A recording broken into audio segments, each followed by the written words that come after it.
On today's episode, we're down at Rob's place. The car's about to be blasted, find out how bad the rust is. There is holes everywhere. And then we're going to start on fabrication for the roll cage. It says made in Belgium. It's about as aerodynamic as a brick. Morning, sketchy things. Yeah, I thought it was going to fall over. Have a look at this.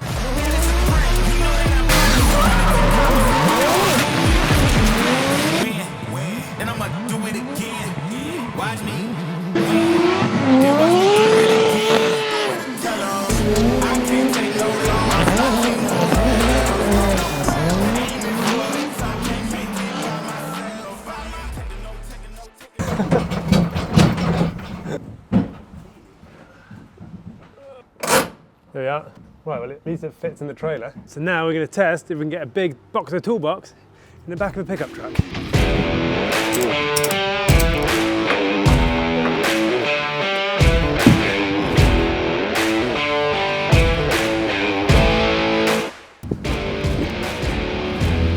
We're going in here. Right, that's as far as we got. Take it off again. We'll have to do 90 and then we'll just slide it forward. We'll stop, drop it there. So close. That seems solid. Ooh. I didn't think the handbrake was working then. I thought I was going into the field. The subframe, I've actually got a subframe, but I think they're identical. Tube type thing. Yeah, so you'd cut that out, I guess, and then... Well, to the side. Yeah. Right, we're here at Rob's place, which is not yet Rob's place. And we've got the Volvo. We've got the full rollover spit inside the Volvo because can fit anything in there. We couldn't do this with a Corvette, can we? No. So Volvo is already beating it in terms of load space. I've also got you some metal. I'll split a sheet. I think we're going to need that. Quite a few little rust spots that have come apparent, but will probably be worse tomorrow once it's been blasted. But we'll see how bad it is and go from there, I guess. Yeah. So Rob and George are going to put the car on the spit. We're going to drop the driveline, all the wheels and subframes off. And then, tomorrow morning, we've got a guy coming with a big blasting machine, and he's about to tell us if this car is good or bad.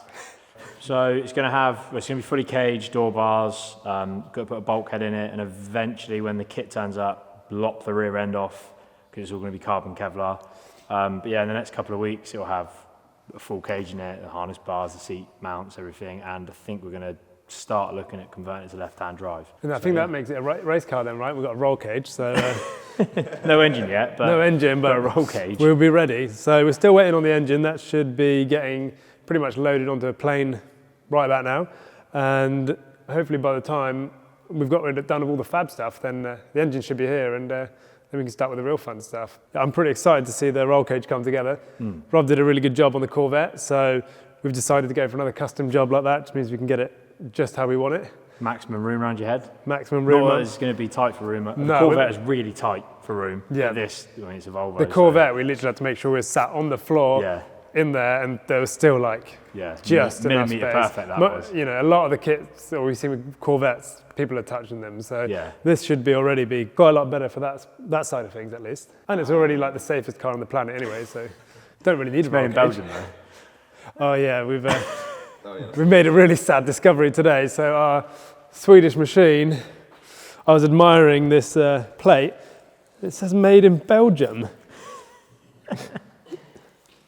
Are they all made in Belgium? Can somebody tell us? Or have I just bought the only non-Swedish Volvo in the UK? Yeah, so I think the main challenge with this build compared to the Corvette is it's the rust, right? Yeah, the rust, yeah. The only problem with the Corvette was everything was pretty much made out of fiberglass or magnesium or a bit of aluminium. This is, well, it's all steel, but there is some rust, as you'll probably see in a second.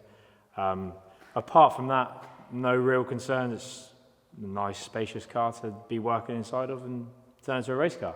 The engine bay right now, as you can see, it looks like we've got loads of space, and the rotary engine's pretty small, well, it's pretty narrow, so that's going to sit quite nicely in here. We're probably going to build a bigger tunnel just to make it really easy to service the gearbox whilst we're at it. But by the time you start adding the big turbo and everything else, this space will get taken up pretty quickly. I think the biggest challenge here is going to be getting the intercooler or charge cooler pipework all in in the right space, especially if we're going down the intercooler route, because the car is pretty much flat. We're actually losing quite a bit. Like the Corvette probably stuck out like another foot and a half this way, whereas the Volvo is all in the back. And the left-hand drive conversion is because where if you know rotaries, the exhaust manifold and the intake manifold all on this side. So with the steering rack, you won't be able to get an exhaust going through. So that's why I usually go left-hand drive. Yeah. So see, I think on this one we probably could keep it right-hand drive. Looking at it now, but I still don't know. It's left-hand drive. Having two cars the same does make sense. Yeah, you can chop and change between the cars. Yeah. Otherwise, I'd be getting in the wrong door all the time. So. I am slightly concerned about the mounting, but the steering rack will be different because that side of the bulkhead is, well, as you can see, is quite different. So yeah, but it should be fine. It's only metal. It's only metal. Metal's easier to weld to than fiberglass anyway. Yeah. And magnesium. And magnesium, that's on fire. Yeah. So yeah, this is more your bread and butter, right? Oh yes. So one of the cool things we're doing here is Rob needed a new toolbox. I have a really good tool partner called Boxo. So we've done a bit of an exchange of services here. Toolbox for roll cage. Couldn't get any better. Oh, this is the new matte black one as well, isn't it? The new one. New one. It only just came in stock yesterday. Oh, it's already on the wheels, actually. Is it? It's got suspension. Yeah, no, mate, she's got shocks on her. Yeah, probably better dampening than the Volvo had right now. Morning, sketchy things.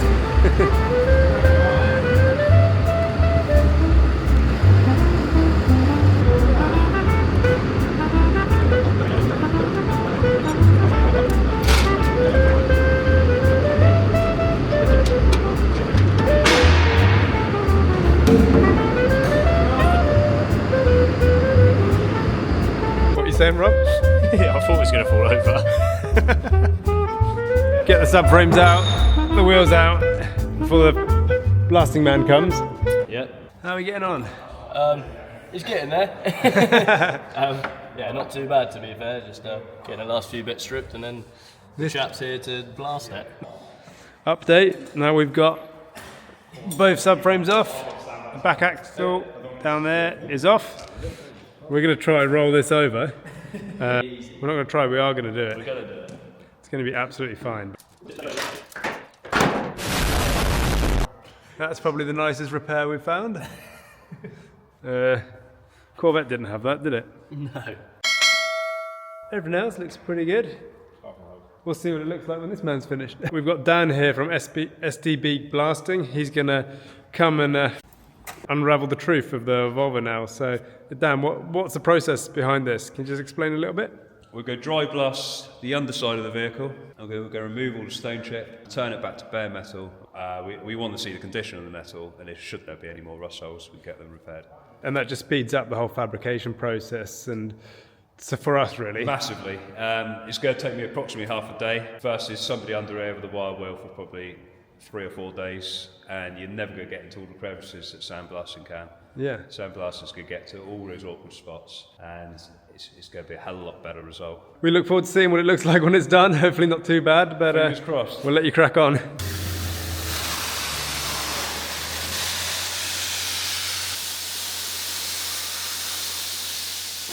hours later. Shot blasting's been done. It's freezing in here, so we are dressed up, hoods up. Hacking with snow. Yeah, it's snowing outside.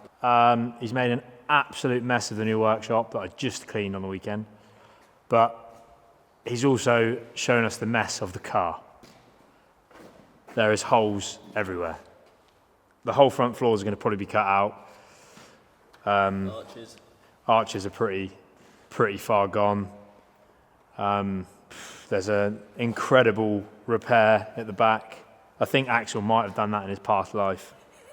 But yeah, apart from that, it's not actually horrendous. But I mean, now it's probably a week's worth of welding on the rust repairs, and then getting to building the roll cage, to be honest. So next steps, I'm hoping we can get panels to replace some of the bits. I don't know, there is some pattern panels around, but if not, basically cut out the front floors and cut out all the bad spots, make new panels to go in, weld them in, seal them up, and then from there it will be starting the roll cage basically. Bulkhead's got to get repaired anyway. Bulkhead's got holes in it. Yeah, bulkhead's got holes in it, and we have got to cut the tunnel out as well, because the gearbox needs to be easily removable. I think Axel might have said that already, but we'll tackle that all when we're doing the rust repairs because it's all sheet metal. And I absolutely despise rush repairs. If you do it for a job, I fully respect you because it's the worst job ever. Because making panels to like, just making that panel and then to line up there is the worst thing ever. Hence why we're going to try and buy pattern panels. I don't know if you can get them. But the Swedes are pretty clever, so you don't know. But yeah, that is to my... do a nice job of it, there's all of a week's work in the rust repairs. It's just things like this, little holes everywhere you look, all at the top, everywhere. It's like a sieve. But yeah, we'll get it done and hopefully be on the roll cage now a week behind schedule. But it's just life, unfortunately. Snow ASMR. Also, by the time this car's done, this unit will be like heaven. Yeah. So another little transformation, not just the Volvo. Me and Dad are on a bit of a side mission. We're on our way to the Autosport show and we're picking up a car that we bought on the way. Now, Dad quit racing about 25 years ago to start the business and spent every weekend pretty much since then going to race circuits, delivering fuel and watching other people race. So I think it's only fair that he gets one last shot before he has to hang up the boots. Now, this new car that we bought is a bit of a beast. It's mid-engine, mid-seating position, space-framed. It's got a composite body and it's got a massive rear wing and it's even got a sequential gearbox with paddle shift. That's pretty cool. Now, we bought this car, we haven't even seen it yet, but we've sent it to Mark at Funky Fish. Thank you, Mark. Pleasure. She's wrapped it in the same kind of design as a Corvette because it had to look familiar. We haven't seen it yet, so the first time you see it is the first time I'm going to see it, and the first time Dad's going to see it, so it's pretty exciting and we're almost there now. Mark, how you doing? Just going to film a little reaction thing and then I'll come back. I'll just text you back and say, Here we are. Oh my God, this looks absolutely insane. It looks like the Corvette version of something you'd get in a cracker. Have a look at this.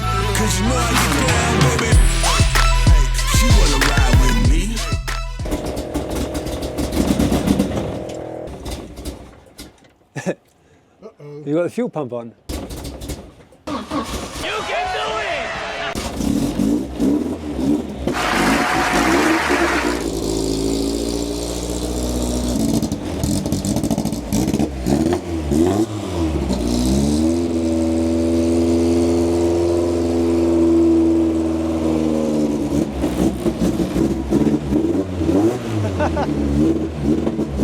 And here is the man who made it happen.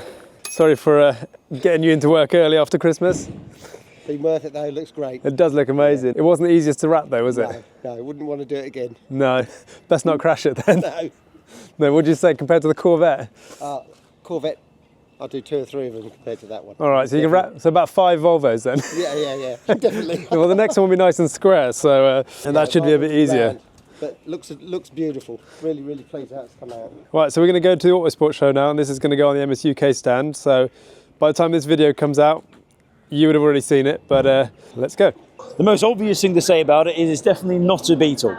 A proper single-seater race car with a roof is the best way to describe it. Handles like a big heavy go-kart is probably the best way to see it. Every car is identical. There's only one class. You have a sealed engine, sealed gearbox. You're sat in the very center of the car using the paddle shift system, which is connected to a Sadev sequential gearbox. One thing I love about it is it's about as aerodynamic as a brick. The aero advantage or the drafting gains you can get from these cars are insane. So the racing over 4 hours, it's like a 4-hour sprint race. You overtake probably 200 cars and get overtaken the same amount. It really is good racing. Right, so we're back from the Autosport show and see the progress on the car. Dan's done a really good job blasting the whole car. You can see all the bits of rust where it extends to, so we can start cutting that out. But we've had a bit of a disaster. The unit is so covered in dust. We knew there'd be some dust, we didn't think it'd be anywhere near this bad. So, spending my Saturday here with Rob and Kitty. How do you feel about this, Kitty? That's kind of satisfying. Hoovering out about 2 ton of dust.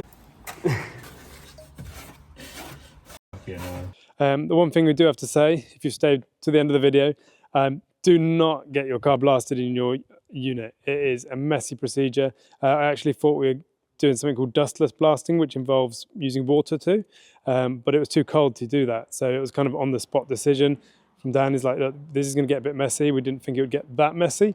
But yeah, the time taken to clean this up in Rob's new workshop has been long. So top tip, do get it blasted. It works really well. But don't do it in your warehouse. Learn from our mistakes. And yeah, thanks for watching. We'll see you next time where hopefully we've got a bit more exciting news.